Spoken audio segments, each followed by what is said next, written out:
শুভ সময় বন্ধুরা। আমরা আমি মুফতি আব্দুল্লাহ আল মাসুদ এবং আমার সাথে আছেন আপনাদের প্রিয় মুখ, পরিচিত ব্লগার, অ্যাক্টিভিস্ট, বাম বাম কর্মী বা সক্রিয় বামপন্থী আন্দোলনের কর্মী, আমার প্রিয় ফরিদ ভাই, শেখ ফরিদ ভাই। শেখ ফরিদ ভাই, আজকে আমাদের আলোচনার বিষয় হচ্ছে মাদ্রাসায় ধর্ষণের মহামারী, কারণ ও প্রতিকার। রিসেন্টলি একটা ঘটনা বাংলাদেশে ঘটেছে, আপনার এলাকা জামালপুর। সেই জামালপুরের সরিষাবাড়িতে আপনারই বাড়ি। সেখানকার একজন মাদ্রাসার হুজুর ধর্ষণ করতে গিয়ে ধরা খেয়েছে পুলিশের কাছে এবং তাকে অ্যারেস্ট করেছে। তো যাই হোক, আমি শুরুতেই আজকের টপিক বলে ফেললাম। আপনি কেমন আছেন এবং আপনি কথা বলতে পারেন, শেখ ফরিদ ভাই। হ্যাঁ, আজকে মোটামুটি ভালোই আছি, কিন্তু একটু মন খারাপ হয়ে গেছে এবং লজ্জার ব্যাপার যে কালকে আমাদের এলাকায়, মানে আমাদের সরিষাবাড়ি জামালপুরে একটা মাদ্রাসায় দুইজন ছাত্রকে নিয়মিত বলাৎকার করতে এই খবরটা চড়াও হয়ে গেছে। অন্তত শত শত মেসেজ এসেছে আমার কাছে। আমি আসলে বোকা হয়ে গেছি যে কি জবাব দেবো তাদের। শুধু তো সরিষাবাড়ি জামালপুর না, সারা বাংলাদেশে এই একই অবস্থা। এই মাদ্রাসায় যারা শিশু ধর্ষণ করতেছে, তালেব ইলম ধর্ষণ করতেছে, আজকাল তো মসজিদের ভিতরে নিয়ে গিয়েও নামাজের সময় ধর্ষণ করতে। যাই হোক, আপনি আশা করতে যে এগুলোর প্রতিকার নিয়ে আপনি কথা বলবেন এবং এটা কিভাবে এই এই বলৎকার থেকে, ধর্ষণ থেকে আমাদের সমাজ রক্ষা পাবে, সেই জন্য আশা করি আপনি মুক্তি হিসেবে আমাদের গুরুত্বপূর্ণ কিছু তথ্য দেবেন। ধন্যবাদ আপনাকে। অনেক ধন্যবাদ ফরিদ ভাই। এটি আপনার পোস্ট থেকে, আপনি ফেসবুকে পোস্ট করেছেন, সেই পোস্ট থেকে আমি একটু দেখাচ্ছি। এই বলাৎকারকারী অর্থাৎ মাদ্রাসার ছাত্রকে ধর্ষণ করেছে যে হুজুর, সেই হুজুরের নাম হচ্ছে হাফেজ বজলুর রহমান। সে হাফেজ কিংবা মাওলানা এরকম কিছু হবে। তো বজলুর রহমানের বাড়ি সিরাজগঞ্জ জেলার শাহজাদপুর ইউনিয়নের বজরা গ্রাম এলাকায় বাড়ি তার। এবং আমরা তার নুরানি চেহারা ছবি দেখতে পাচ্ছি। সে যে মাদ্রাসার শিক্ষক ছিল, সেই মাদ্রাসাটার নাম হচ্ছে রাওদাতুল, কি যেন, হ্যাঁ, রাওদাতুল উলুম। না, মাদ্রাসার নাম হচ্ছে রা- নামটা কোথায় লেখা, আচ্ছা যাই হোক, সরিষাবাড়ি।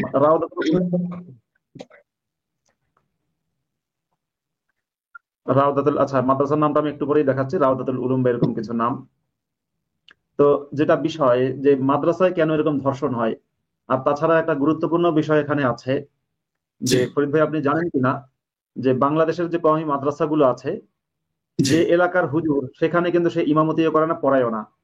এক জি, জি, এলাকার জি, হুজুর অন্য এলাকায় চাকরি করে। যেমন এই যে হুজুরটা, তার বাড়ি হচ্ছে সিরাজগঞ্জে, আর জি, সে জি, জি, মাদ্রাসায় শিক্ষকতা করেছে এবং ধর্ষণ করেছে আপনাদের জামালপুরের সরিষাবাড়িতে গিয়ে।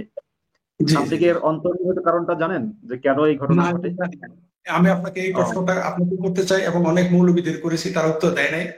আশা করি আপনি উত্তর দেবেন। তাহলে যে মনে করেন সরিষাবাড়ির ছাত্র কেন সরিষাবাড়িতে মাদ্রাসার হুজুর হয় না, মসজিদের ইমাম হয় না? হুম, এই সিরাজগঞ্জ হুম, থেকে হুম। আমাদের এখানে, নোয়াখালী থেকে আমাদের এখানে, বরিশাল থেকে আমাদের এখানে, আবার আমাদের জামালপুরের লোক নোয়াখালী যায়, বরিশাল যায়, কেন লোকাল সরকারি চাকরি সবাই নিজেরা লাগাই থাকতে চায়? মৌলবী আর মাদ্রাসা শিক্ষক কেন বাইরে? জি, বলেন মুক্তি ভাই। এর পেছনে কয়েকটা কারণ আছে।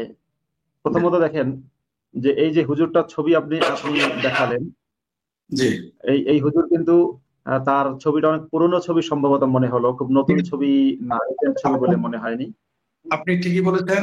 সাংবাদিকেরা তার রিসেন্ট ছবি দেয় না, লোকাল লোকেরা তার রিসেন্ট ছবি দেয় না যাতে তাকে চিনতে পারে, সেই জন্য পুরনো ছবি। হুম। জি, কারণ হচ্ছে, আপনি জানেন ইসলামে কিন্তু ছবি তোলা হারাম, যে কোনো ধরনের হুম, ছবি তোলা। দাঁড়ান, একদম ফোন দিয়ে ডিস্টার্ব দিচ্ছে অসময়ে। জি, জি, ইসলামের ছবি তোলা হারাম।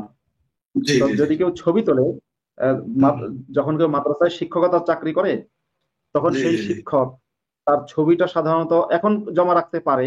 আমি আমার সময়, হুম, অর্থাৎ আমি যখন মাদ্রাসার ছাত্র ছিলাম, সেই সময় হুম, আমি একটা জিনিস দেখেছি, যে ছবি তুললে কেউ সেই মানে ছবি জমা দেয় না। মাদ্রাসা চাকরি করছে, শিক্ষকতা করছে, ছবি তাই জমা নাকি? দেয় না।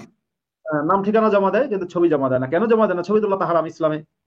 আপনি যদি এখনো বাংলাদেশের কোনো কওমি মাদ্রাসায় আপনার জি, ফোনটা জি, নিয়ে ভেতরে গিয়ে যদি ভিডিও করা শুরু করেন, তাহলে ওই হ্যাঁ, কওমি মাদ্রাসার ছাত্ররা আপনাকে মানে পেটাবে বা আপনাকে অ্যাটাক করবে, আপনার উপর অ্যাটাক করবে, এই যুক্তিতে যে তুমি ছবি ভিডিও করছো কেন, এটা তো ইসলামে হারাম। কি অথচ বলে? এই হুজুররা, হ্যাঁ, এই হুজুররা কিন্তু তাদের শত শত না, হাজার হাজার ওয়াজ মাহফিলের ভিডিও কিন্তু ইউটিউবে আপলোড করে, তখন আর হারাম হয় না। কিন্তু মাদ্রাসায় গিয়ে যখন গোপনে ছবি তুলবেন বা প্রকাশ্যেও ছবি তুলবেন, সেটা কিন্তু হারাম হয়ে যাবে। গেল বাহ, এটা। আর এই যে এক এলাকার হুজুররা আরেক এলাকায় গিয়ে যে চাকরি করে, এর কারণ হচ্ছে যে হুজুর যখন হুম, ধর্ষণ করে এলাকা ছাড়া হবে, তখন জি কি হবে, এই হুজুর অন্য জায়গায় আবার চাকরি করতে পারবে। এজন্য মাদ্রাসার হুজুররা এবং তাদের যারা মালিক, অর্থাৎ কি বলে মডারেট মুসলিমরা, এরা সলা পরামর্শ করে এই আকামটা করে যে তোমরা তাই নাকি? এমন জায়গায়, হ্যাঁ, নিজের জায়গায় চাকরি করো না, যাতে ধরুন এই যে সিরাজগঞ্জের হুজুর জামালপুর গিয়ে ধর্ষণ করলো, এখন সে হুম, হয়তো দেখা যাবে সিলেটের একটা মাদ্রাসার চাকরি পাবে, আজকে থেকে কয়েক বছর পরে হলেও সে পাবে। অথবা সে ধরলাম যে নোয়াখালী থেকে চাকরি করতে পারবে। right, right. হুম, কিন্তু যদি দেখা যায় সিরাজগঞ্জের হুজুর নিজের এলাকায় নিজে ইমামতি করে বা নিজের এলাকার মাদ্রাসার শিক্ষক হয়, সেখানে জি গিয়ে জি যদি জি। ধর্ষণ করে, তাহলে তো বেটার ইজ্জত সম্মান নিজের এলাকায় শেষ। এলাকার লোকেরা বলে এই তো আমাদের হুজুর আরে অমুকের পোলা ধর্ষণ করে জি ইজ্জত ধর্ষণ করেছে। যে কারণে এক হুজুর, এক এলাকার হুজুর অন্য এলাকায় গিয়ে ধর্ষণ করে আবার পরে অন্য জায়গায় চাকরি পায়, এটা একটা কারণ।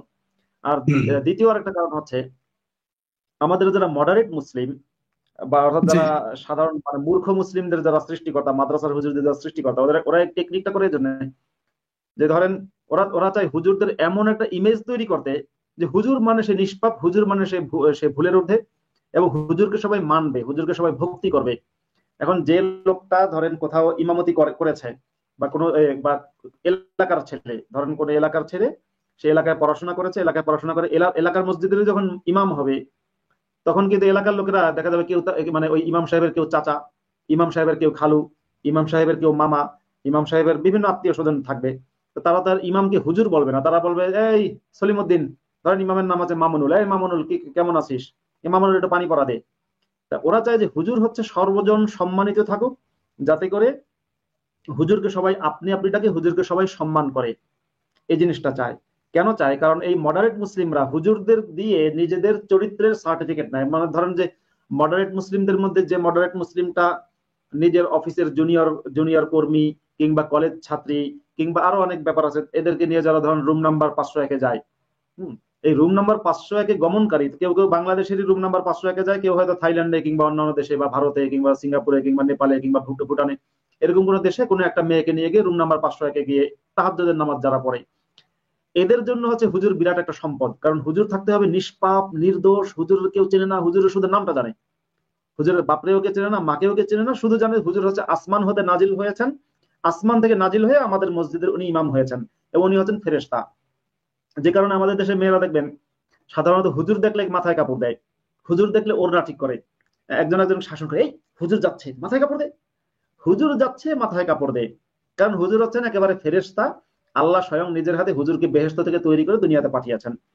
এটা মডারেট মুসলিমরা এটা করে কেন? কারণ এই হুজুর তো এই হুজুরের কাজই হচ্ছে ওই যে যারা রুম নাম্বার 501-এ যায়, মানে পরকীয়াবিদ, যত পরকীয়াবিদ আছে বাংলাদেশের ম্যাক্সিমাম, মানে প্রায় সমস্ত মুসলমানরাই পরকীয়া করে, মানে বিশ্বাসী ধার্মিকরা, সেই হিন্দুরাও যদি হয়, প্রায় সমস্ত বিশ্বাসী ধার্মিকেরা, আমি কিন্তু প্রায় বলেছি, মানে 100 ভাগ তার সেটা না, সমস্ত বিশ্বাসী প্রায় সমস্ত বিশ্বাসী মুসলিমরা পরকীয়া করে এবং পরকীয়ার চেষ্টা করে। আর যদি চেষ্টাও না করে তাহলে সে মনে মনে ইচ্ছা থাকে যদি সুযোগ পাই তাহলে করব। অনেকে আছে সাহসের কারণে করে না, বা অন্য কোনো কারণে। এইরকম বা পুরুষরা বিশেষ করে, এদের চারিত্রিক সার্টিফিকেট কিন্তু হুজুর দেবে। যখন মসজিদে যাবে বলবে যে হুজুর আমার বাবার মৃত্যুবার্ষিকী একটু দোয়া করবেন। হুজুর শুক্রবার জুম্মার নামাজের পরে দোয়া করবে, আল্লাহ তুমি হাবিবুল্লাহ ভাইয়ের মরহুম বাবাকে জান্নাত নসিব করো, আল্লাহ ওই ওই হাবিবুল্লাহ ভাই এত ভালো একজন মানুষ, এরকম ভালো সন্তান যিনি জন্ম দিয়েছেন, আল্লাহ তাকে তুমি ভেস্ট দিয়েই দাও, এমন দোয়া করবে। আর ওই যে ফাঁক দিয়ে হুজুর বলে দিল উনি ভালো মানুষ, সাধারণ মুসলিমরা এবার হাবিবুল্লাহ ভাইকে মানে হাজী সাহেবকে বিশ্বাস করবে, বিশ্বাস করে এরপরে বিশ্বাস করলে যেটা হয় আর কি, তারা যেভাবে সমাজের লোকদেরকে ধোকা দেয়, হাসনাত সার্জিসরা যেভাবে ধোকা দিচ্ছে সেভাবে আসলে দেশের প্রত্যেকটা মুসলমানই হাসনাত সার্জিস। প্রত্যেকটা ইসলাম বিশ্বাসী মুসলমান কিংবা হিন্দু হিন্দু ধর্ম বিশ্বাসী, মানে প্রত্যেকটা বিশ্বাসী ধার্মিকই কিন্তু হাসনাত সার্জিস। হ্যাঁ ভাই, বলুন। ফরিদ ভাই, আপনি একটু বলুন।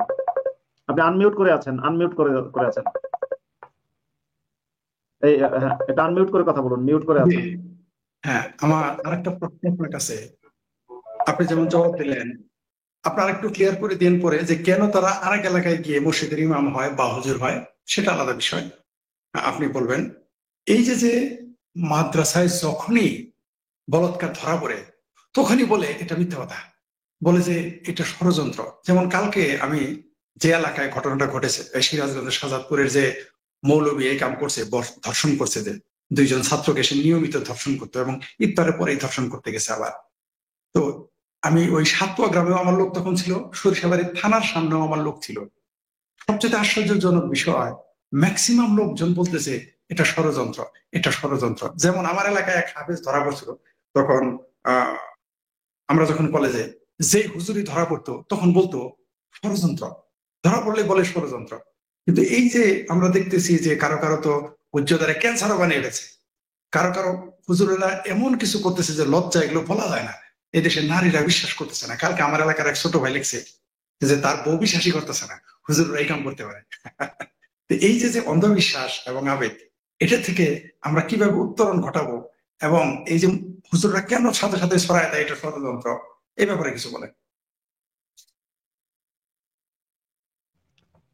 হ্যাঁ ফরিদ ভাই, তা আপনি যেটা বলছেন এই যে মুসলমানরা বিশ্বাস করে না, এটা একটা খুবই দুঃখজনক। আরেকটু মনে করে দেই, ঠিক আমি হুম, বললাম তো যে ঘটনাস্থল, ওইখানে আমার লোক ছিল সাতপুয়া গ্রামে, হুম, সরিষাবাড়ি হুম, থানা মানে যেটা আমার বাড়ি গেছে, সেইখানেও আমি লোক রাখছি। সবাই শুধু বলতেছে কয় ফরিদ ভাই বিশ্বাস করবেন না, কই কেউ বিশ্বাস করতেছে না হুজুর এটা করছে, কেউ না। অথচ চিন্তা করে দেখেন এই দেশের মানুষ, এগুলো হুম, হুম, কিন্তু হুজুরাই ছড়ায়, যে ষড়যন্ত্র ছড়ায় দেয়। কারণ হুম, থানার হুম। ভিতরে মসজিদ আছে, সবচেয়ে মজার বিষয়, ওই থানার ভিতরে যে মসজিদ, সেইখানেও মসজিদের হুজুর বলে এটা ষড়যন্ত্র।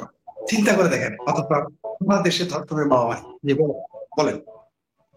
আচ্ছা আচ্ছা, দাঁড়ান আমি একটু পরে।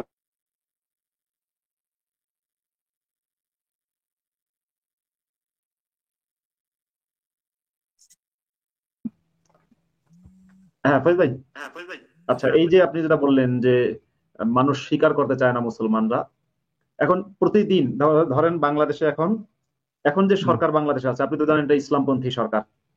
নিঃসন্দেহে। এখন ইসলামপন্থী সরকারের সময় আমি আপনাকে নিউজটা একটু শেয়ার করে দেখাই। জামালপুরের সরিষাবাড়ির যে ঘটনাটা ঘটেছে, আরো কয়েকটা নিউজ আছে, আমি সেগুলো দেখাবো। মানে বিগত 24 ঘন্টায় 9টা ধর্ষণের ঘটনা পত্রিকায় এসেছে বাংলাদেশের, 9টা চিন্তা করে ধর্ষণের দেখেন। ঘটনা। এই দেখেন, সরিষাবাড়িতে ধর্ষণের অভিযোগে মাদ্রাসা শিক্ষক গ্রেপ্তার, 71 টিভির নিউজ।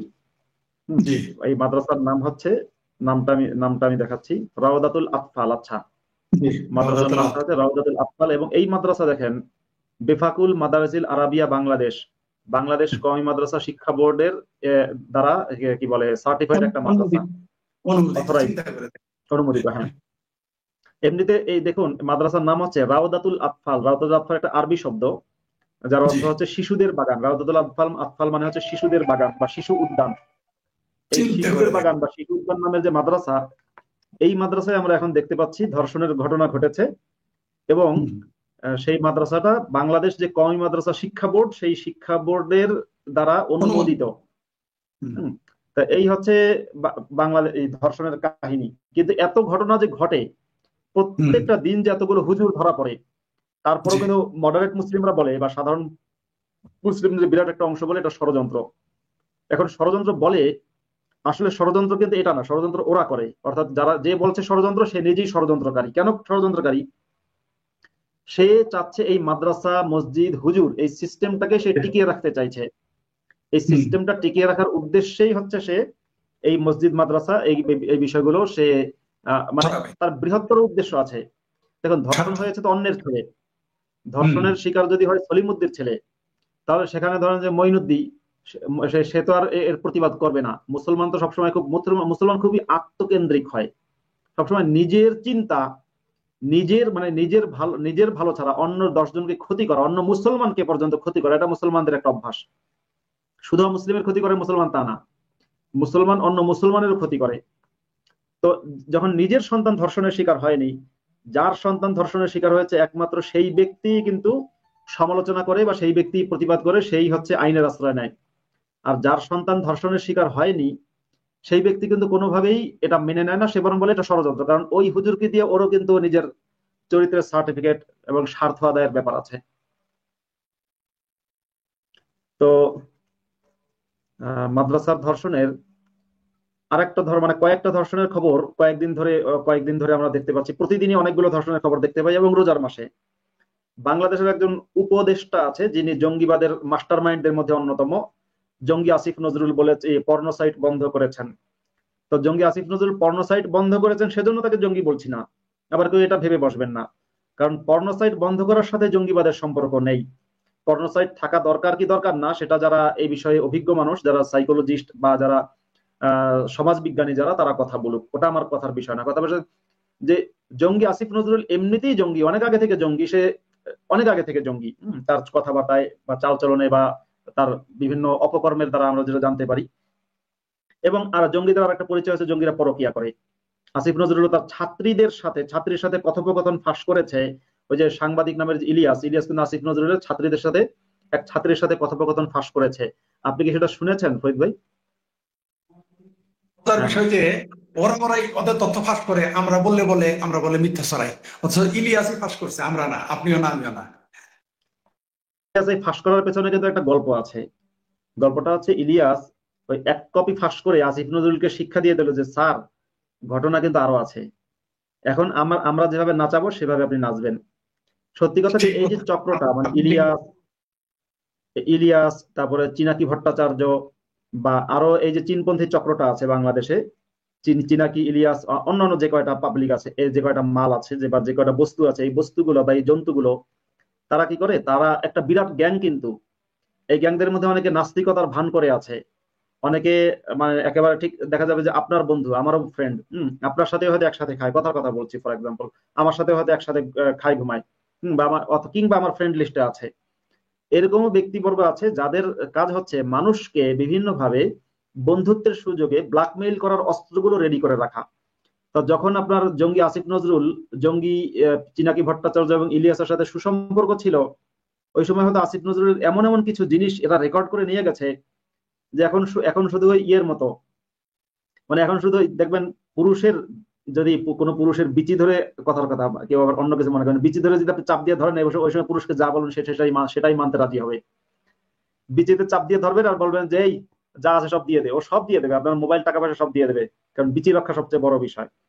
তো এদের এই সমস্ত অনেক ইনফরমেশন জোগাড় করে রেখেছে আসিফ নজরুল সহ অন্যদের। এবার চিনাকি ইলিয়াস গং সেগুলো এক কপি ছেড়ে দিয়ে বলেছে স্যার, ঘটনা কিন্তু আরো আছে, আপনি সেই অমুক অমুক অমুক অমুক অমুকের সাথে যে কি করেছেন সব আছে, সব লিক করে দিলে কিন্তু বিপদ। তো এবার এবার যা বলে হুকুমের গোলাম হিসেবে সবই পালন করে। হিজবুত তাহরিরকে ছেড়ে দেয়া, জঙ্গিদের মুক্ত করে দেয়া, তারপরে আপনার মানুষকে শাহবাগী ট্যাগ দেয়া, এবং যারা ধর্ষণের প্রতিবাদ করে তাদের বিরুদ্ধে পুলিশ লেলিয়ে দেয়া, এরকম অনেক কিছুই করে, সব কিন্তু হুকুমে করছে, হুকুমে করতে বাধ্য। আমাকে আমাকে হ্যাঁ, একজন মেসেজ করতে, আপনার প্রশ্ন করতে, আমি হ্যাঁ, দেখলাম, এক মিনিট এটা একটু জবাব দেন। হ্যাঁ, যে এই মৌলবী সাহেবেরা, মানে মাদ্রাসা, এই যে লেখছে যে মৌলবীরা কেন এর বিরোধিতা করে না, এরা এত পরকীয়ার বিরুদ্ধে বলে, নারীর চরিত্রের বিরুদ্ধে বলে, ব্যভিচারের বিরুদ্ধে বলে, মাদ্রাসায় মাদ্রাসায় বলাৎকারের বিরুদ্ধে এই মৌলবীরা কেন বলে না? এদের তো সংগঠন আছে, হেফাজতে ইসলাম, হেফাজতে ইসলাম, জামাত ইসলাম, চরমনায়ের পীর, তারপর পীরেরা, অন্যান্য সরসিনার পীর, এরা কেন লিখছে যে ওয়াজ করে যারা, তারা কেন বলাৎকারের বিরুদ্ধে কথা বলে, মানে এই ধর্ষণের বিরুদ্ধে কথা বলে না? আর একটা জিনিস বলি, এই ছেলের পরিচয় আরেকটা ভালোভাবে দিতে হবে। এই সরিষাবাড়িতে যে ধরা পড়ছে, তার নাম হচ্ছে বজলুর রহমান, সিরাজগঞ্জ জেলার শাহজাদপুর ইউনিয়নের বজ্রগ্রাম এলাকার মোহাম্মদ আলীর ছেলে।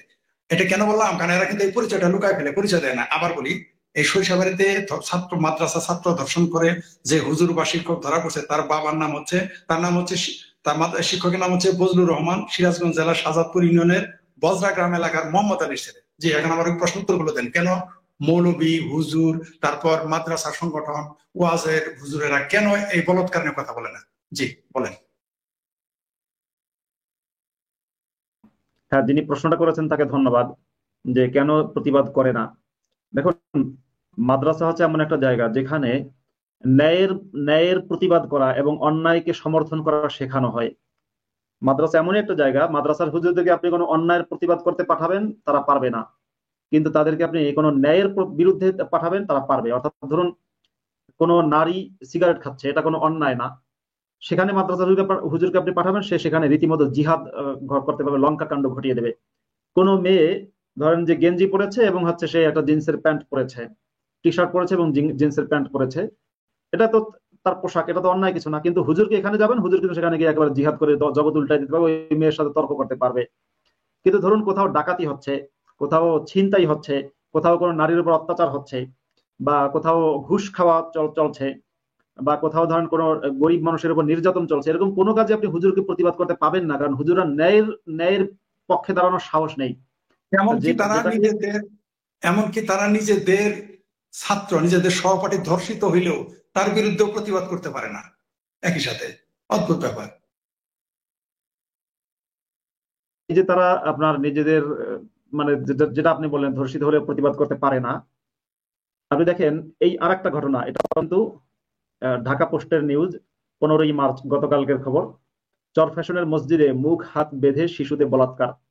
এই বলাৎকারের ঘটনা সংঘটিত হয়েছে মসজিদের মধ্যে, ভোলা জেলার চরফ্যাশন উপজেলায়। সেখানকার খাসমহল জামি মসজিদের 3য় তলায় 10 বছরের এক মাদ্রাসার ছাত্রকে, ছেলে কিন্তু ছাত্র, তাকে বলাৎকারের অভিযোগ উঠেছে এক অজ্ঞাত যুবকের বিরুদ্ধে। মসজিদের মধ্যে নিয়ে যখন বলাৎকার করেছে, তখন মসজিদের মালিক তো আমরা জানি আল্লাহ। তা আমার ঘরে ধরেন আমি একটা মানুষ, আমি তো আর আল্লাহর মতো, আমার মুসলমানদের আল্লাহর যে ক্ষমতা, মুসলমানরা বলে না যে আল্লাহ মহা ক্ষমতাধর, ভয়ঙ্কর ক্ষমতা, ওকে। তা আমার বাসায় যদি কেউ কোনো নারীকে বা কোনো ছেলেকে ধর্ষণ করতে চায়, সে একজন হোক কিংবা 10 জন হোক, আমি তো রীতিমতো প্রতিবাদ করব এবং কোনোভাবে এটা ঘটতে দেব না। যে আমার বাসার মধ্যে এসে ধর্ষণ করবি তুই, আমি জীবিত থাকা অবস্থায় এটা হতে দেব না। তা আল্লাহর ঘরে নিয়ে 3য় তলায় নিয়ে ধর্ষণ করলো, আল্লাহ কি বসে বসে মানে নাকে আঙ্গুল দিয়ে ঘুমিয়েছে, নাকি আল্লাহ অন্য কিছু করেছে? তো এগুলো কিন্তু অনেক কিছুই প্রমাণ করে যে আল্লাহ নামের যে কল্পনাটা আছে ওটা সম্পূর্ণই কল্পনা, আল্লাহর অস্তিত্ব বলতে কিছু নাই, যেটা আমরা বলি। আর হুজুররা, যে আপনি বলেন যে মৌলভী সাহেবরা এটা বলে না কেন, কারণ তারা নিজেরা এটা করে। তো যে হুজুররা নাস্তিক হুজুর যারা, তারা বলে না ভয়ে। আমি না, হুজুররা সবাই তার আস্তিক না, সবাই কিছু হুজুর আছে নাস্তিক, ইমাম, মাদ্রাসা শিক্ষক। নাস্তিক হুজুররা বলে না প্রাণের ভয়ে। নাস্তিক হুজুররা যদি মাদ্রাসায় যে ধর্ষণ কাণ্ড এর যদি প্রতিবাদ করে, তাহলে নাস্তিক হুজুরদেরকে যে কোনো ভাবে খুন করা হবে। সেটা হতে পারে গাড়ি চাপা দিয়ে খুন করবে মডারেট মুসলিমরা, হতে পারে তাকে আপনার ছিনতাই করার অজুহাতে খুন করে ফেলবে, কোনো না কোনো ভাবে খুন করে ফেলবে, এটা নাস্তিক হুজুররা সবাই জানে। আর যারা বিশ্বাসী মুসলমান হুজুর, তারা এটার প্রতিবাদ করবে না, কারণ তারা তো এই কাম এটাই তারা করে, বুঝলেন না, তারা তো এই কাজই করতে চায়। আপনি দেখেন এই যে বাংলাদেশে কোনোদিন দেখেছেন যে মাদ্রাসার হুজুররা, মাদ্রাসায় যে শিশুদের বলাৎকার করা হচ্ছে, শিশু ধর্ষণ করা হচ্ছে, এটা নিয়ে কোনোদিন মিছিল করেছে, কোনোদিন প্রতিবাদ করেছে?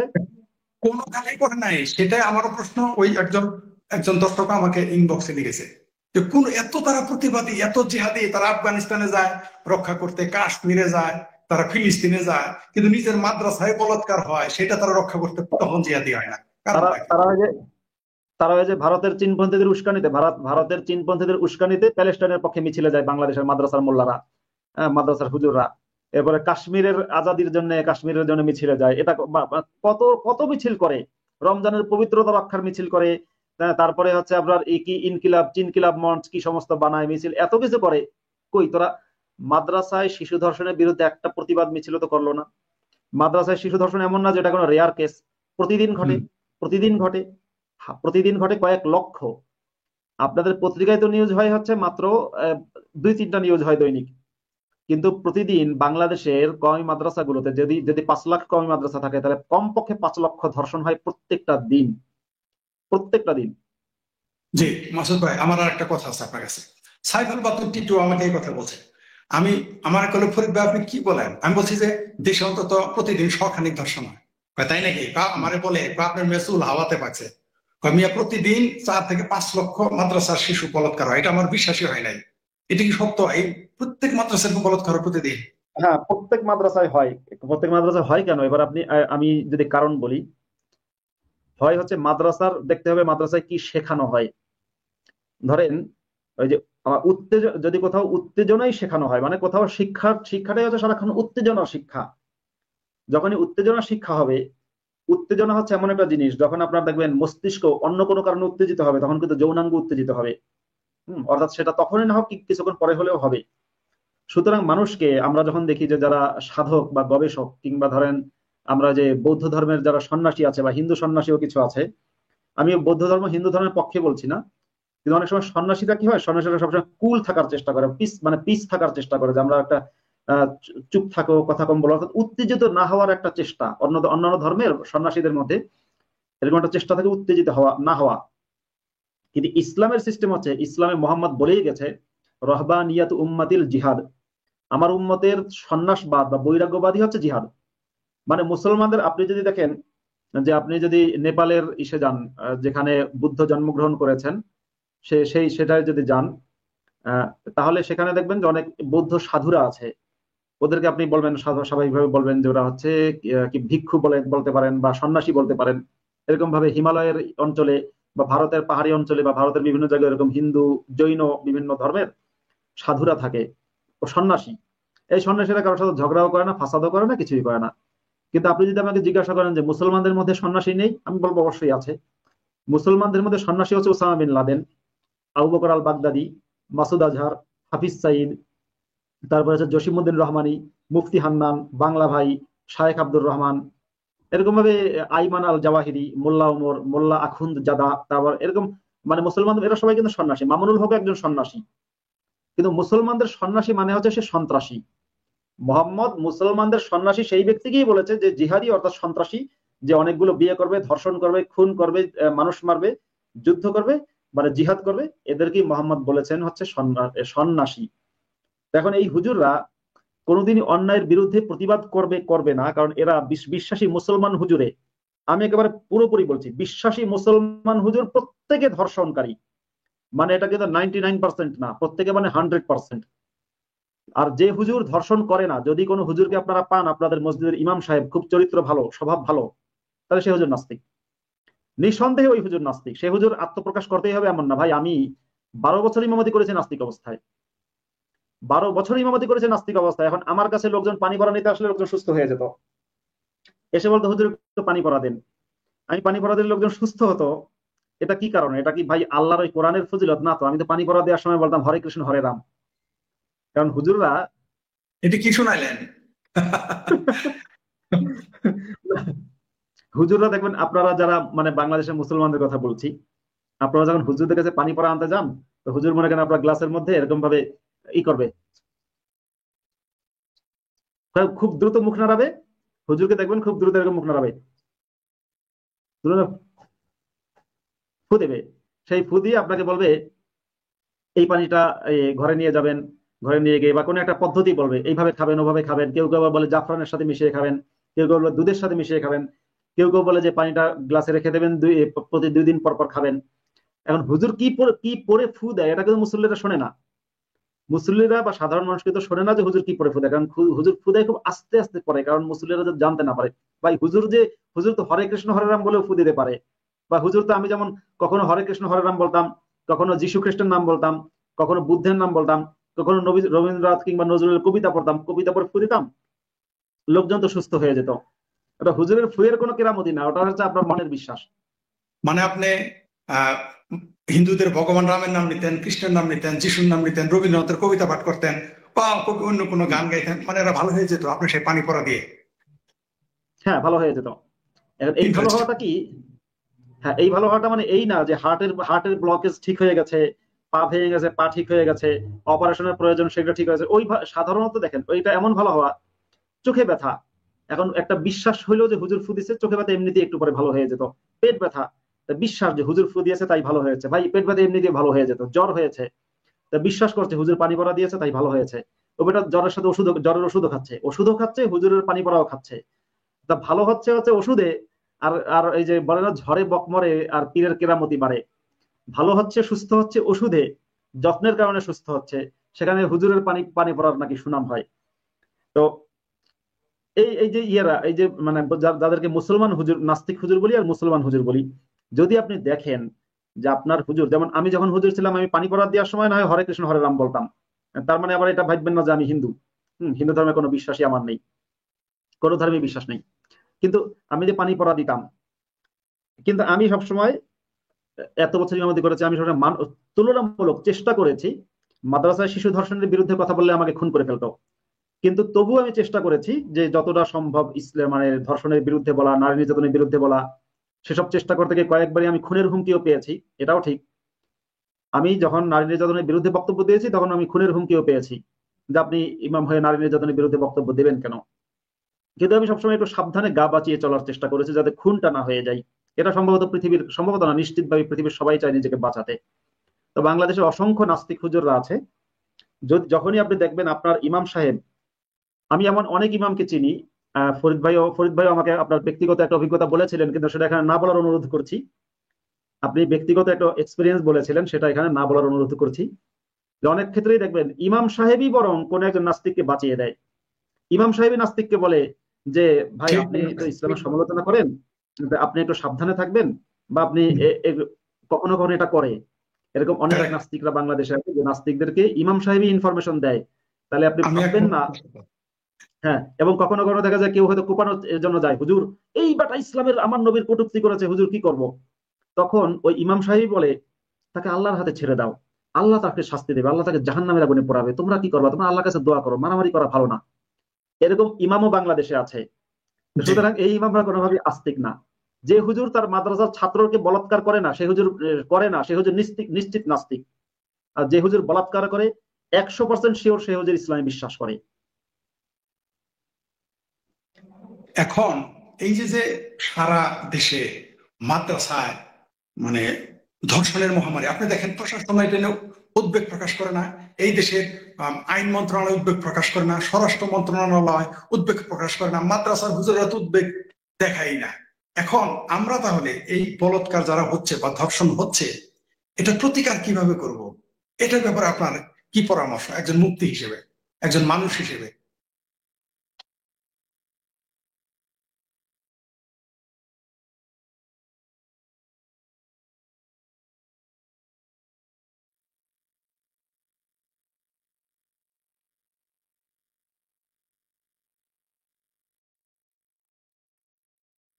আপনার কথা শোনা যাচ্ছে না। আপনার কথা শোনা যাচ্ছে না।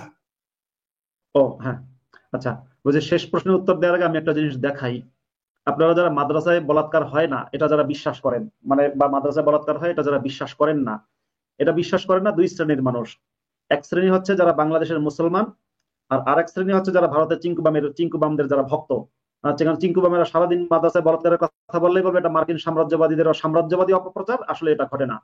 হুম, এই দেখেন, আপনি শুধু এই যে গুগল সার্চ করবেন, লিখবেন মাদ্রাসা শিক্ষার্থী বলাৎকার, লেখার পরে যাবেন, দেখেন কতগুলো নিউজ আসছে। এভাবে এবার একের জায়গায় দুয়ে যান, দেখেন আরো কতগুলো নিউজ। দেখুন, জাস্ট চোখ বুলান, এটা অসংখ্য নিউজ আছে। এবার তিনে যান। তারপর তারপরে বলে যেগুলো নাকি মিথ্যা খবর, ষড়যন্ত্র। বাংলা আমার কালকে আমার সেই পোস্টের নিচে এক আমার এলাকার ছোট ভাই লিখছে, তো ফরিদ ভাই, মানুষের কি বলবো, আমার বউরেই বিশ্বাস করাইতে পারতাছি না যে মানে আমাদের হুম, এলাকায় যে মাদ্রাসা ছাত্র বলাৎকার করছে কালকে, এটা তো পুরো এলাকায় থই থই হয়ে গেছে, মানে রাস্ত হয়ে গেছে, হুম। ছড়ে গেছে। তো আমার ওই এলাকার এক ছোট ভাই সে বলতেছে আমার বউ বিশ্বাস করে না, অথচ সেই মেয়ে কিন্তু শিক্ষিত, জেনারেল শিক্ষা, উচ্চ শিক্ষিত, সেই ছেলেও শিক্ষিত, দেখুন, কিন্তু তার বউ বিশ্বাস করে না। জি দেখুন বলেন। আমি একটা কথা বলি, মুসলমান মানে বাংলাদেশের মুসলমানরা তো অন্তত এটুকু বিশ্বাস করবে যে দৈনিক ইনকিলাব পত্রিকা, আপনারা জানেন ইনকিলাব হচ্ছে চরম ইসলামপন্থী একটা পত্রিকা, হ্যাঁ, চরম ইসলামপন্থী পত্রিকা। শিশু ছাত্রকে বলাৎকারের অভিযোগে মাদ্রাসা শিক্ষক গ্রেপ্তার, ইনকিলাব কি মিথ্যা কথা লিখবে? তারপর ডেইলি ইত্তেফাক পত্রিকা, এটা ইসলাম বিদ্বেষী পত্রিকা না? বা ইত্তেফাক কি লিখলো, 8 বছরের শিক্ষার্থীকে বলাৎকারের অভিযোগ মাদ্রাসা শিক্ষকের বিরুদ্ধে। তারপরে আরো যাই, দেখুন আমি কিন্তু এই যে একের পর সার্চ করে যাচ্ছি মাদ্রাসা শিক্ষক, এই যে এত মাদ্রাসা শিক্ষকের বিরুদ্ধে যমুনা টেলিভিশন কিন্তু নাস্তিকদের টিভি না। তারপরে নারায়ণগঞ্জ টাইমস নাস্তিকদের টিভি চ্যানেল না, নাস্তিকদের পত্রিকা না। আমাদের সময় নাস্তিকদের পত্রিকা না। হুম, আপনারা নয়া দিগন্ত পত্রিকা খুঁজবেন, নয়া দিগন্তও পেয়ে যাবেন। নয়া দিগন্ত একেবারে সরাসরি, এই যে দেখেন আর টিভি, আর টিভির মালিককে আপনারা একটু খোঁজ নেবেন, আর টিভির মালিকের নাম কি এবং সে কি পরিমাণ ইসলামপন্থী, এটা একটু খোঁজ নিয়েন। আর টিভিতে লিখেছে ছাত্রকে বলাৎকার করে তালাবদ্ধ করে রাখলেন মাদ্রাসার শিক্ষক। ওই যে দৈনিক মাহমুদুর আজাদী, রহমানের মাহমুদুর রহমানের পত্রিকা তো ছাপা বন্ধ রাখে না, ওইখানেও আসছে। জঙ্গি মাহমুদুর রহমানের আমার দেশ পত্রিকাও নিউজ হয়েছে না? আচ্ছা আচ্ছা, এই দেখুন, আমি শুধু আপনাদের বলছি এই যে আমি গেলাম 10 নম্বরে। এবার এই যে নিউজ সার্চ করা শুরু করেছে, এনটিভির মালিককে, এনটিভি ইসলামপন্থী পত্রিকা, এটা সবাই জানে, এনটিভি ইসলামের পক্ষের একটা পত্রিকা। মানব জমিনে কি আসছে, যুগান্তরে কি আসছে, 11। এভাবে করে আমি আপনাদেরকে বলবো, যারা ফরিদ ভাই যেমনটা বলছিলেন যে কার কথা, সে বিশ্বাস করে না যে মাদ্রাসায় ছাত্র ধর্ষণ হয়। আচ্ছা, আপনারা বিশ্বাস না করলে একটু তো চোখ দিয়ে দেখবেন, বিশ্বাস কর, আমি কিন্তু আপনাদের কাউকে বলছি না, মানে আমি অন্তত এই কথা বলছি না যে আপনারা সবাই বিশ্বাস করেন যে মাদ্রাসায় ছাত্র ধর্ষণ হয়। বরং আমি আপনাদেরকে প্রথমে বলছি অবিশ্বাস করুন। মানুষের প্রথম থিওরি হওয়া উচিত উচিত অবিশ্বাস, এরপরে বিশ্বাস করবেন। যেমন আমি যে ঈশ্বরে বিশ্বাস করি না, এটা হচ্ছে এটা প্রমাণের অভাবে ঈশ্বরকে বিশ্বাস করছি না, প্রমাণ পেয়ে গেলে বিশ্বাস করব। হুম, ঠিক সেরকম আমিও আপনাদেরকে বলবো মাদ্রাসায় শিশু ধর্ষণ হয়, এটা আপনাদের বিশ্বাস করার দরকার নেই। একটুও বিশ্বাস করবেন না, বিশ্বাস না করে বরং একটু পত্রিকা পত্রিকা পড়বেন, গুগল সার্চ করবেন, আপনার বাড়ির কাছে মাদ্রাসায় যাবেন, মাদ্রাসার ছেলেদেরকে একটু প্রয়োজনে একটু চকলেট বিস্কুট খাওয়াবেন, একটু বোঝাবেন, তারপরে আপনি 10 জন ছেলেকে জিজ্ঞাসা করবেন, সেই 10 জন ছেলেকে গোপনে 10 জন ছেলের সাক্ষাৎকার নেবেন, তাদেরকে জিজ্ঞাসা করবেন যে তারা ধর্ষণের শিকার হয়েছে কিনা। আমি গ্যারান্টি দিচ্ছি যে 10 জন ছেলের সাক্ষাৎকার আপনি নেবেন, সেই 10 জনের মধ্যে 10 জনই বলবে সে ধর্ষণের শিকার হয়েছে। কিন্তু ওই ছেলেকে বলতে কয়েকটা বিষয় আপনার এই আশ্বস্ত করতে হবে। আমি একটু শেষ করি ভাই। জি আপনি জি যে শেষ। যে ছেলেদের সাক্ষাৎকার নেবেন মাদ্রাসায়, তাদেরকে আপনি কয়েকটা বিষয় আশ্বস্ত করবেন, তাহলে তারা সত্য বলবে। প্রথমটা হচ্ছে, তোমার হুজুর তোমাকে যদি ধর্ষণ করে থাকে, সেটা যদি তুমি বলো, তাহলে আল্লাহ তোমাকে জাহান্নামের আগুনে পোড়াবে না। এই গ্যারান্টি দিবেন। দ্বিতীয় গ্যারান্টি দিবেন, তুমি যদি সেটা বলো, স্বীকার করো, তাহলে তোমার বাবা মায়ের উপরে আল্লাহর গজব পড়বে না। 3 নম্বর গ্যারান্টি দেবেন, যদি তুমি হুজুর তোমার সাথে এটা যদি করে থাকে, এটা এটা ইসলামের দৃষ্টিতেও গুনাহের কাজ, পাপের কাজ, তাতে তোমার গুনাহ হবে না। 4 নম্বর গ্যারান্টি দেবেন যে তোমার কথা, তুমি যেটা আমার কাছে স্বীকার করছো, কোনোভাবেই তোমার হুজুরের কানে যাবে না, তুমি নিশ্চিত থাকো, তুমি সম্পূর্ণ সেফ, তুমি আমার কাছে খোলা মনে কথাগুলো বলে দাও। এই 4টা গ্যারান্টি বা এরকম কয়েকটা গ্যারান্টি যদি আপনি দিতে পারেন এবং ছেলেটাকে যদি বিশ্বাস করাতে পারেন, তাহলে সে বলবে। কারণ হুজুরা ধর্ষণ করার আগে ওই ছেলেদেরকে অনেকগুলো ভয় দেখায়, তুই যদি বলে দিস তাহলে তোর বাপ মায়ের উপর আল্লাহর গজব পড়বে। তুই যদি বলে দিস, ধরেন কোনো ছেলে এতিম, তার বাবা মারা গেছে, তখন হুজুর বলবে কি, তোর সাথে আমি এই কাম করবো, তুই যদি কাউকে বলিস, তোর বাপের আল্লাহ কবরের আযাব দিবে। কখনো কখনো কোরআন ছুঁয়ে শপথ করায়, এটাও পত্রিকা নিউজ হয়েছে, পত্রিকায় নিউজ আছে। ছেলেকে ধর্ষণ করেছে মাদ্রাসায়, তাকে কোরআন ছুঁয়ে শপথ করিয়ে বলেছে, কসম কর আল্লাহ, এই কোরআনে হাত দিয়ে যদি কাউকে বলবি না। এরকম আছে। এরকম বিভিন্ন রকমের, মানে আখেরাতের ভয়, পরকালের ভয়, কবরের ভয়, জাহান্নামের ভয়, ফেরেশতার ভয়, গজবের ভয় দেখি হুজুরা এই আকামগুলো কিন্তু করে, মানে মুসলমান হুজুররা করে। হ্যাঁ পরিত ভাই। ধন্যবাদ আপনাকে। আবার তার উপরে আছে হুজুরে পেটাবে সেই ভয়, হুজুর তাকে মারবে, এটাও একটা ভয় থাকে, যে জানলে মারবে, লজ্জা পাবে। এই আর একটা কথা আপনাকে, আপনি এটা কি শুনাইলেন যে প্রত্যেকটা ছাত্রকে, মাদ্রাসা ছাত্রকে এরকম ভয় দেখানো হয়, মানে কবরের আযাব আর বাপ মায়ের আযাব দেখানো হয়, মানে হুজুরে বলাৎকার করবে, কোনো হবে না, আর ও বলে দিলে ওর বাপ মা না। দুজকে যাবে, ও দুজকে যাবে। চিন্তা করে দেখেন হ্যাঁ। এগুলো। এই আপনি আর সাইফুল বাতিন টিটু যে বলেন প্রত্যেকটা মাদ্রাসা হচ্ছে একটা কি বলাৎকারের সেন্টার, এটা আমি লেখার কারণে তো আমার গালাগালি শুরু করছে, বলে আমি মুসলিম বিদ্বেষী, ইসলাম বিদ্বেষী। আরে ভাই, আমি তো হিন্দু বিদ্বেষী না, আমি তো ইহুদি বিদ্বেষী না, আমি তো খ্রিস্টান বিদ্বেষী না, আমি মুসলিম বিদ্বেষী কেন হইতে যাবো? এই জিনিসটা তাদের বুঝাইতে পারি না। এই যে আমরা আলোচনা করতেছি, এরা আমাদের ইসলাম বিদ্বেষী, মাদ্রাসা বিদ্বেষী ট্যাগ দিবে, কিন্তু আমরা চাইতেছি এটা তো একটা বড়, আপনি যে কথা বললেন যে এই 5 লক্ষ মাদ্রাসা থাকলে 5 লক্ষ ছাত্রই ধর্ষণ হচ্ছে, এটা তো একটা ভয়ঙ্কর তথ্য। অথচ আমাদের দেশের মানুষ বিশ্বাস করে না। আমি কি বললাম আপনাকে, সাতপোয়া গ্রামে আর আমাদের সরিষাবাড়ি থানার সামনে আমি 3-4 জন লোককে আমি রাখছি, যে আমাকে প্রত্যেক মুহূর্তে তোমরা রিপোর্ট করবা যে কি কি আলোচনা হচ্ছে। আপনি কি জানেন যে পুলিশের পুলিশ পুলিশ এটা ভয় পায়, মৌলবীদের ধরতে পুলিশও ভয় পায়, যে না জানি কি হয়ে যায়, ধরলে কি হয়, আবার ছাড়তেও পারে না, পাবলিক কি বলে। আমার এলাকা আবার এই একজন দেখেন, কি বলছে জানেন? হ্যাঁ বলেন, বলেন কি যেন বলতে চাইছেন। এই যে আপনারা যে কোনো মুসলমান যারা বিশ্বাস করেন না, তারা শুধু লিখবেন গুগলে, কি লিখবেন, আমি যা লিখেছি গুগল সার্চ, আখেরাতের ভয় দেখিয়ে বলাৎকার, লেখার পরে দেখেন কি রেজাল্ট আসলো। জুলাই 29 জুলাই 2019, আখেরাতের ভয় দেখিয়ে 11 ছাত্রীকে ধর্ষণ চেষ্টা করেন কে, বড় হুজুর। এই দেখুন, বড় হুজুর, মাদ্রাসার বড় হুজুর। এবার দেখেন যুগান্তর, পরকালের ভয় দেখিয়ে, এরা 2021 সালের নিউজ, পরকালের ভয় দেখিয়ে বলাৎকারের কথা স্বীকার। বলাৎকারের কথা লুকাতে পরকালের ভয় দেখাতেন মাদ্রাসা শিক্ষক। এটা হচ্ছে ঢাকা পোস্টের নিউজ। দেখুন। হ্যাঁ, এবং বিবিসি একটা নিউজ করেছে, কওমি মাদ্রাসাগুলোয় নির্যাতনের বেশিরভাগই ধামাচাপা পড়ে যায়। তো এই যে হুজুররা যে পরকালের ভয় দেখিয়ে বলাৎকার করে, এই জিনিসটা এখন আমাদের দেশের মুসলমান সাংবাদিকরা লেখা শুরু, কিছুটা লেখে, কিছুটা। আমি তো নিজে জানি, আমি তো নিজের চোখে দেখেছি যে মাদ্রাসার হুজুররা পরকালের ভয় দেখিয়ে ধর্ষণ করেছে। আমি তো জানি এটা আমি আমি বহু আগে বলা শুরু করেছি, আমি 2017 সাল থেকে বলছি। আর এখন আমাদের দেশের সাংবাদিকরাও সেটা লিখছে। হ্যাঁ ফরিদ ভাই। আচ্ছা, তাহলে এবার আমরা একটু শেষ করে দিই। জি জি জি, এটা প্রতিকার কি আমরা তো আলোচনা করলাম, কিন্তু কিভাবে এগুলো বন্ধ করানো যায়, এই ধর্ষণ, এই শিশুদের কিভাবে, মাদ্রাসা ছাত্রদের, এই কোমলমতি মাদ্রাসা ছাত্রদের আমরা তো পিনাকি ভট্টের মতো কুম্ভীরাস্ত্র বহন করতে, মানে ভাসাইতে পারবো না, নাটকের অভিনয় করতে পারবো না, কিন্তু আমাদের তো কষ্ট লাগে ভাই। এরা আমাদের সন্তান, আমাদের সমাজের, আমাদের রাষ্ট্রের এই সমস্ত তালেবে ইলম শিশু ছাত্রদের ধর্ষণ থেকে, মাদ্রাসার হুজুরদের হাত থেকে রক্ষা করা প্রতিকার হিসেবে আপনি কি করলে আমরা এটা থেকে ধর্ষণের রক্ষা করতে বলেন, বলেন। হ্যাঁ, ধর্ষণের ধর্ম ইসলাম। ধর্ষণের ধর্ম ইসলাম। আহ, যতদিন থাকবে ততদিন ধর্ষণ থাকবে। যে অনেকে বলে ইসলামী শরিয়া আইন থাকলে নাকি ধর্ষণ থাকবে না। ইসলামী শরিয়া আইন থাকলে ধর্ষণের বিরুদ্ধে কেউ অভিযোগ করবে না, যে কারণে আপনি ইসলামী শরিয়ার দেশে, কারণ ইসলামের ধর্ষণ বলতে কোনো কনসেপ্ট নেই, ইসলামী শরিয়া আইনে ধর্ষণের কোনো কনসেপ্ট বা ধারণাই নেই।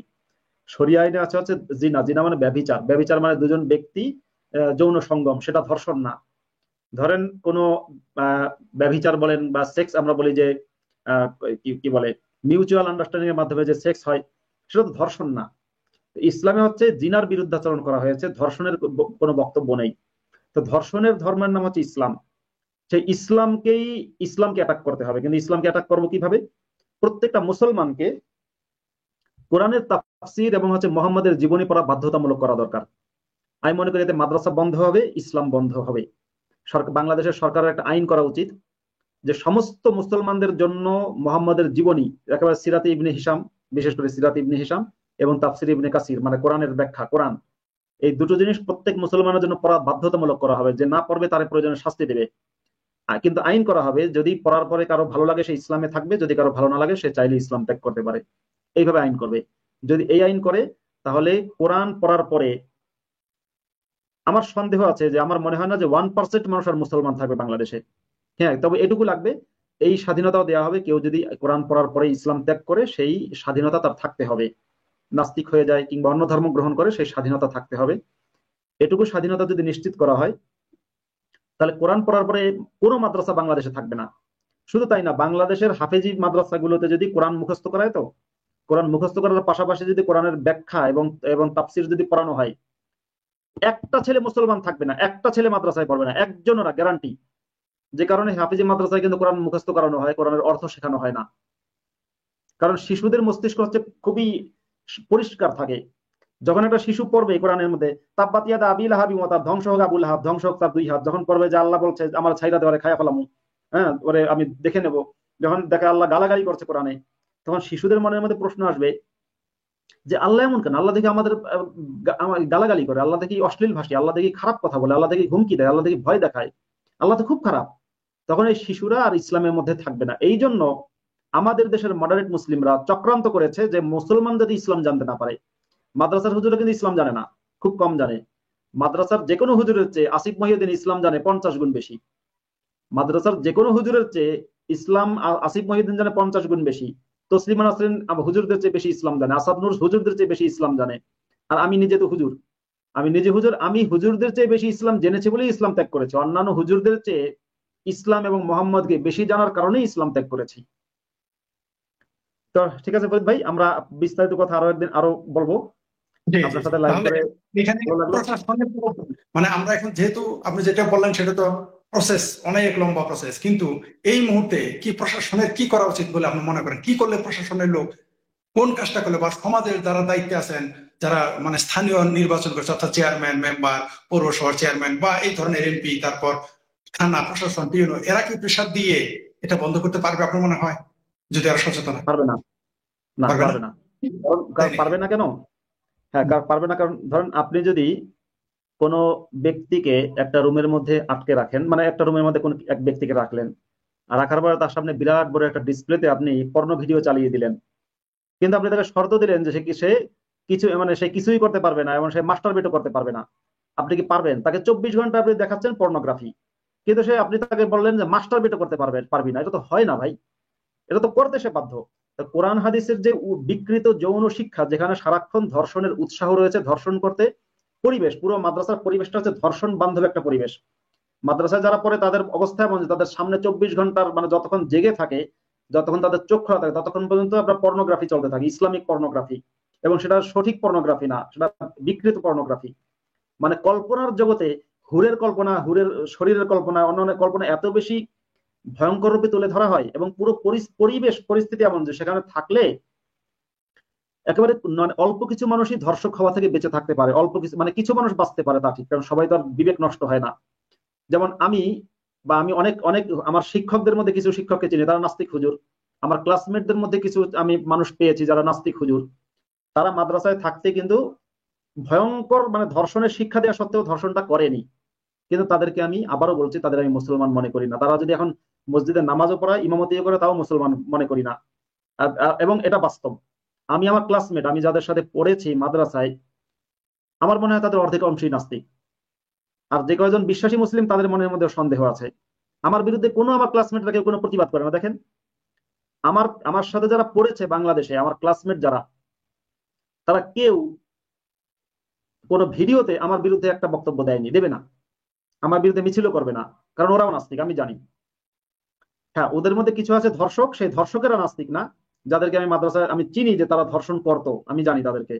হ্যাঁ, ওরা হয়তো কথা বল, ওরা হয়তো কি বলে, ওরা হয়তো আমাকে পছন্দ করে না।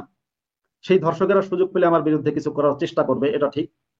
কিন্তু আমি, মানে সবাইকে না চেষ্টা করলে ধর্ষক বানানো যায় না, এটাও ঠিক। মানুষের মধ্যে তো বিবেক আছে। সব হুজুররা এই জন্য কিন্তু আস্তিক না, সব হুজুররাই কিন্তু মুসলমান হয় না, অনেক হুজুরে নাস্তিক হয়। কিন্তু শুধু একটু সুযোগ দেন। আজকে ডক্টর মোহাম্মদ ইউনূস ঘোষণা দিক যে মাদ্রাসার হুজুররা কেউ যদি নাস্তিক হয় তাকে নিরাপত্তা দেবে আমার পুলিশ। আজকে ঘোষণা দেবে, আগামীকালকে 10,000 হুজুর ইসলাম ত্যাগের ঘোষণা দেবে। আজকে যদি ইউনূস বলে যে আমার দেশের কোন হুজুর যদি নাস্তিক হয়, হুজুর, অন্যদের কথা বাদ দিলাম, হুজুর যদি নাস্তিক হয় তার নিরাপত্তার জন্য আমি পুলিশ দেব, তাহলে 1 মাসের মধ্যে কয়েক লক্ষ হুজুর ইসলাম ত্যাগ করবে। কয়েক লক্ষ না হোক, অন্তত 1 লক্ষ হুজুর ইসলাম ত্যাগ করবে 1 মাসের মধ্যে। আমি আব্দুল আল মাসুদ লিখে দেবো গ্যারান্টি, যদি যদি যদি চ্যালেঞ্জ হিসেবে আমি ইউনূস এবং ইউনূসের যে ইসলামপন্থী গ্যাং আছে, মাহফুজ আলম সহ যত জঙ্গি গোষ্ঠী আছে, এই জঙ্গিদেরকে বলে দিচ্ছি, আমি মাসুদ লিখে দেব, এই ঘোষণা দেবে যে কি কি বলে, কোন হুজুর যদি ইসলাম ত্যাগ করে তাহলে সেই হুজুরকে পুলিশ প্রোটেকশন দেবে, পুলিশ প্রোটেকশন দেওয়া হবে। এই ঘোষণা দিলে 1 মাসের মধ্যে 1 লক্ষ হুজুর ইসলাম ত্যাগ করবে। যদি 1 লক্ষ হুজুর 1 মাসের মধ্যে ইসলাম ত্যাগ না করে, আমি আব্দুল আল মাসুদ আমার সমস্ত কর্মকাণ্ড বন্ধ করে দেব। ইসলামী, আমি নিজে প্রয়োজনে মুখে মুখে ইসলাম গ্রহণ করব। তাও বললাম, নিজে প্রয়োজনে ইসলাম গ্রহণ করবো, দাড়ি টুপি রাখবো, পিনাকি ভট্টাচার্যের মতো সারাক্ষণ ইসলামের পক্ষে কথা বলবো। যান, চ্যালেঞ্জ করলাম। ধন্যবাদ মুফতি মাসুদ আপনাকে, মুফতি আব্দুল্লাহ আল মাসুদ আপনাকে অসংখ্য ধন্যবাদ। আমরা আমরা যে আলোচনা করলাম আপনার, কিন্তু আমরা খুবই দুঃখিত এবং বিস্মিত যে আপনি মনে করতেছেন এই যতক্ষণ মাদ্রাসা থাকবে এই ধর্ষণ বন্ধ হবে না। এটা আমাদের জন্য খুবই করুণাদায়ক, বেদনাদায়ক। তো আমরা চেষ্টা করব, তারপরে বলে যাব যাতে এটা না ঘটে। কিন্তু আরেকটা মিনিট আপনার সময় নেবে, একটু বলে যে বাপ মায়ের যে ভেস্তে যাওয়ার জন্য, যে মাদ্রাসায় পোলা মেয়ে পড়াইলে ভেস্তে চলে যাব, এটার জন্য কিন্তু এই ছেলে মেয়েদের মাদ্রাসায় দেয়। এই ব্যাপারে আপনি 1 মিনিটে শেষ করে দেন। হ্যাঁ, এটা হচ্ছে, এই যে বলে যে বাপ মাকে উস্কানি দেওয়া হচ্ছে বা উৎসাহ দেওয়া হচ্ছে ছেলেদের মেয়েদের মাদ্রাসা দেওয়ার জন্য। দেখেন, মাদ্রাসা সিস্টেমটা এমন, মাদ্রাসায় যদি শিক্ষার্থী থাকে তবে তো হুজুরের পেট চলবে। শিক্ষার্থী নাই, হুজুরের তো পেট চলবে না। এখন হুজুর হুজুর তার মতো করে হাদিস, কিছু হাদিস আছেও, আর কিছু হাদিস তৈরি করে, বানায়, অপব্যাখ্যা দেয়, দিয়ে দিয়ে হুজুর চেষ্টা করে যেন তার মাদ্রাসায় ছাত্র সংখ্যা বাড়ে। সত্যি কথা কি, মাদ্রাসা কিন্তু মোহাম্মদের সময় ছিল না। এই জিনিসটা লোকজন কিন্তু জানে না অনেকেই। মুসলমানরাও জানে না যে তাদের যে নবী মোহাম্মদের সময় একটা মাদ্রাসাও ছিল না বিশ্বজুড়ে। মোহাম্মদ যে 10 বছর মদিনা শাসন করলেন, এই 10 বছরে কিন্তু মোহাম্মদ একটাও মাদ্রাসা প্রতিষ্ঠা করেনি। বাক্যটা রিপিট করছি, আপনারা লিখে নিতে পারেন, চ্যালেঞ্জ হিসেবে নিতে জি জি, পারেন। বলেন, আবার বলেন প্লিজ, মোহাম্মদ বলেন। মোহাম্মদ তার মদিনার 10 বছরের জীবনে মোহাম্মদের অনুসারীর সংখ্যা ছিল 1,00,000 লক্ষ, বলা হয় 1 লাখ বা 1,00,000 অনুসারীর সংখ্যা। যেখানে 1 লক্ষ জনবসতি আছে সেখানে তো স্কুল থাকে, থাকে না, থাকার তো কথা, বা শিক্ষা প্রতিষ্ঠান তো থাকে। মোহাম্মদ তার জীবদ্দশায় একটাও মাদ্রাসা প্রতিষ্ঠা করেননি, একটাও না। তো পরবর্তী সময়ে, মোহাম্মদের পরবর্তী সময়ে মাদ্রাসা প্রতিষ্ঠা হয়েছে, তাও অনেক পরে গিয়ে। 4 খলিফার সময় মাদ্রাসার সংখ্যা খুব কম ছিল, আর আনুষ্ঠানিক মাদ্রাসার সূচনা হয়েছে আরো অনেক পরে গিয়ে। আর আমাদের দেশের যে কওমি মাদ্রাসা, সেটার সূচনা হচ্ছে 1866 সালে। আর আমাদের দেশে আলিয়া মাদ্রাসার সূচনা হয়েছে 1800 সালের মাঝামাঝি সময় আর কি, 1800 সালের প্রথম দিকে। তো মাদ্রাসা কনসেপ্ট অনেক নতুন, অনেক পুরনো না। কিন্তু আমি বলছি যে এই যে মাদ্রাসাগুলো টিকে রয়েছে কেন, বা এটা বন্ধ করা, ধর্ষণগুলো বন্ধ করা যায় কেমনে, এবার এটা টিকে রয়েছে কেন, টিকিয়ে রাখছে তো একদল লোক তাদের স্বার্থে। যারা টিকিয়ে রাখছে, মাদ্রাসা যারা টিকিয়ে রাখে তাদের সন্তানরা মাদ্রাসায় যায় না। আমি বাংলাদেশের সকল মাদ্রাসার হুজুরদেরকে এবং মসজিদের ইমামদেরকে বলবো, দেখুন তো আপনার মাদ্রাসার প্রতিষ্ঠাতা বা মাদ্রাসা কমিটির সভাপতি সাহেবের ছেলে মাদ্রাসায় পড়ে কিনা, সেক্রেটারির ছেলে মাদ্রাসায় পড়ে কিনা, মসজিদ কমিটির সভাপতির ছেলে কি নামাজ পড়ে, মসজিদ কমিটির সেক্রেটারির ছেলে মেয়েরা কি নামাজ পড়ে। তো যারা যারা বানায় তারা কিন্তু তারা কিন্তু ওই ফাঁদে পড়ে না। মানে আপনি যদি অন্যের জন্য ফাঁদ তৈরি করেন, ইউজুয়ালি সাধারণভাবে কেউ কেউ যদি ধরেন, আমি যদি আজকে গ্লাসের মধ্যে 2টো গ্লাস নিলাম, নেওয়ার পর একটার মধ্যে বিষ দিলাম, আর একটার মধ্যে নিলাম হচ্ছে শরবত, একটা শরবতের মধ্যে বিষ দিলাম। তা সাধারণভাবে এটাই তো নিয়ম যে আমি ওই যে, যদি কথার কথা আমি ফর এক্সাম্পল বলছি, আমি যদি আমার বন্ধুকে বিষ খাইয়ে মারতে চাই, তাকে তো বিষাক্ত গ্লাসটাই দেবো, আমি তো ভালোটা নেবো, যেটার মধ্যে বিষ নাই সেটাই তো আমি খাবো। কখনো কখনো ভুল হয়ে যেতে পারে, ভুল হয়ে দেখা যায় বিষেরটা আমি খেয়ে ফেললাম। একটা সিনেমা আছে বাদশা সিনেমা, শাহরুখ খানের, সেখানে প্লেনের মধ্যে একটা বিষের দৃশ্য আছে। এক মেয়ে আর কি শাহরুখ খানকে বিষ খাওয়াতে চায়। বিষ খাওয়াতে গেলে এখন পরে দুইটা গ্লাসের মধ্যে মানে একটার মধ্যে শরবত, আর একটার মধ্যে শরবত আছে কিন্তু তার মধ্যে বিষ দিয়েছে।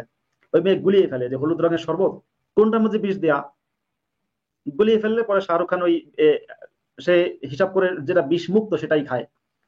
তো আমি বলতে চাচ্ছি, যারা এই যে মাদ্রাসা নামক বিষ বৃক্ষ বা বিষ ফোড়া, যেটা টিটো বলছেন বিষ ফোড়া, এই বিষ ফোড়া যারা তৈরি করে, খোঁজ নিয়ে দেখুন তাদের সন্তানরা কিন্তু ওই বিস্ফোরায় আক্রান্ত হয় না, বা তাদের সন্তানদেরকে ওই বিস্ফোরায় আক্রান্ত করে না।